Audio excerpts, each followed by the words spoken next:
What is up, gamers? Staxwell's back at it again today with another market watch. I lied. This is the first market watch. This is day one. Lorcana just came out today. This is the first day that people have been able to really buy singles online for somewhat reasonable prices. So no Raid Shadow Legends ads or anything like that. Let's just jump straight into it, see if there's any deals here. Normally I go card by card and do them one at a time. But for these enchanted rares, I think we need to zoom out and get a bigger picture on all of the enchanted rares and see what's going on here.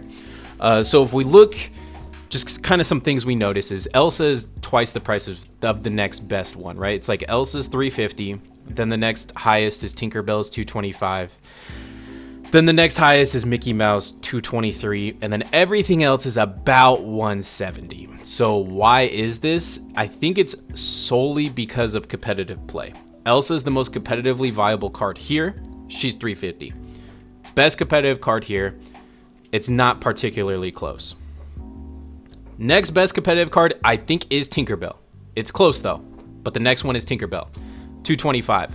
The next best card is not Mickey Mouse. It is not Mickey Mouse. This card is terrible. This is probably one of the worst cards of all the enchanted. It's either Mickey Mouse or Simba. They're both quite bad, or the other Mickey Mouse. They're all pretty bad. Here's my takeaway though. If this Mickey Mouse is $225, why is it $225? Because it's Mickey Mouse, right? It's just the collectible card. If I was going for a collectible card, I would rather just get this Mickey Mouse for $123. And I would also want to get a competitive card. What's the most competitive cards on here? Elsa, sure. Tinkerbell, sure. Maui is also in every red purple deck. Red purple is the primed deck to be the best deck in the game. If Maui's in every red purple deck, if I had $250 I want to drop on this market, I wouldn't buy this Mickey.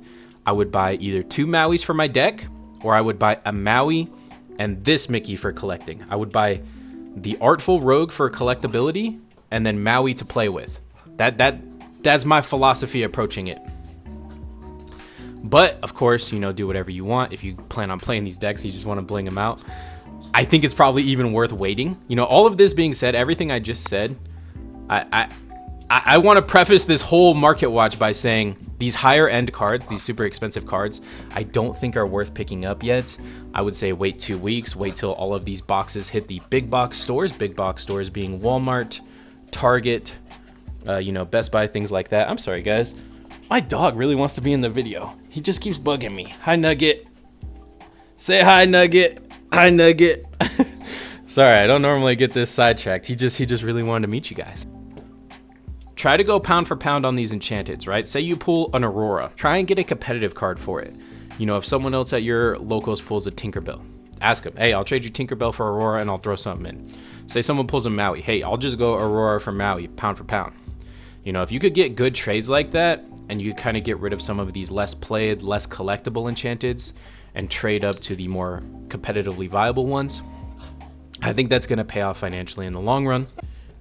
And I do just want to go over this just because it's day one. I just don't want anyone to get caught in this thought of seeing these prices, seeing this big $350 Elsa and thinking like, I need 4 of that? Yeah, I'm not playing Lorcana. This is just the super special awesome art one. There is definitely cheaper Elsas. Look, this Elsa here is $35. Still expensive, but one of the more expensive cards in the game. And you know, yeah, I just don't want people to get scared away. They have the same effect, they're the same card, it's just a different art. So what about the regular people? What about the me's and you's of this game who just kind of want to play and have fun, enjoy the Disney IP and just kind of hang out and you know, with the have some family fun and play some Lorcana? I personally don't think that buying any of these super high-end legendaries or super rares is entirely worth it just yet. I'm gonna wait 2 weeks myself. So personally, I'm playing red purple, right? And my red purple deck, if you guys haven't seen, check it out on the channel. I'll probably have it autoplay after this video. It plays Maleficent and it plays Elsa, right? I don't think either of these cards are necessary for the deck to function. It's still going to be a red purple control deck with or without Maleficent and Elsa. So for the next 2 weeks, for the time being, while I wait for the prices to come down a little bit, I'll just play something like Ursula, maybe more copies of Maui instead. Just kind of save a couple dollars and, you know, just play with this less powerful deck just for the next 2 weeks while I wait for the prices to come down a little bit. Maybe I'll up my Jafar and my Zeus count, you know, something like that. It'll still be a red purple control deck. It just won't have these high-end cards until they come down a little bit. However, if I was playing Stitch Aggro, which is also on my page, I'll have it play after this, kind of needs Rockstar Stitch to function. It's not, you know, it's a much more powerful deck when you have Rockstar Stitch. So something that is just totally critical to the strategy like Rockstar Stitch, I'd just bite the bullet and pick it up. $10, even if it goes to $1 in 2 weeks. $40 to be able to have all the fun I'm going to have in the next 2 weeks with Rockstar Stitch. To me personally, that's worth it, but I'm also someone that's going to be grinding tournaments and going to events and learn to plays and things like that for the next 2 weeks. So to me, it's worth it. Kind of gauge it yourself. No, all of these prices are going to come down a bit. Definitely Rapunzel will be, but all of these prices are going to come down a bit in the next couple weeks. So just be mindful of that. I recommend just picking up all of the commons and rares for the deck, all the commons, uncommons, rares, all of that. Look, Scars 80, or Cheshire Cat 80 cents, Scars 40 cents, Coconuts 30 cents, you know. Yeah, Donald Duck's 40 cents. I need 4 of that. Like, I'll pick up all of these cards.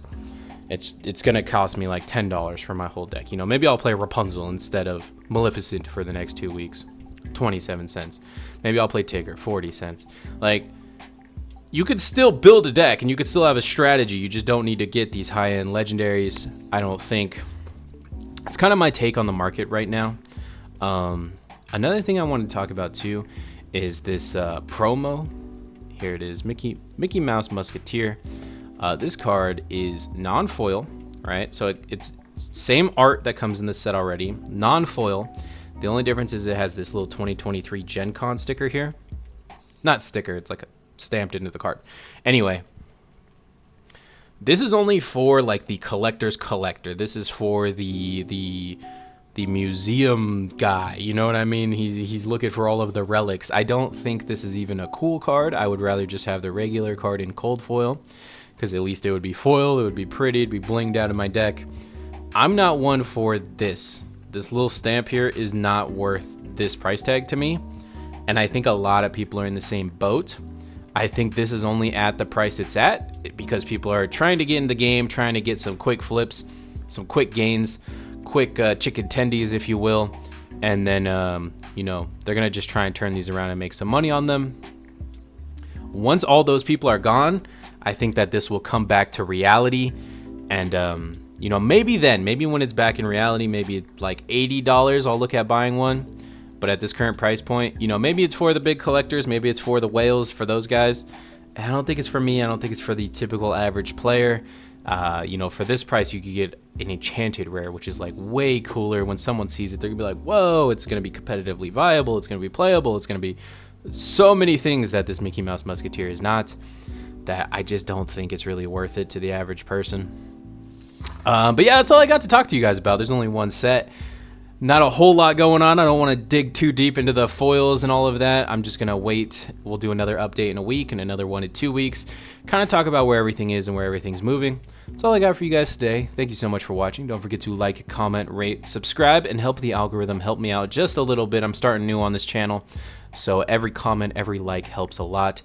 Later, gamers.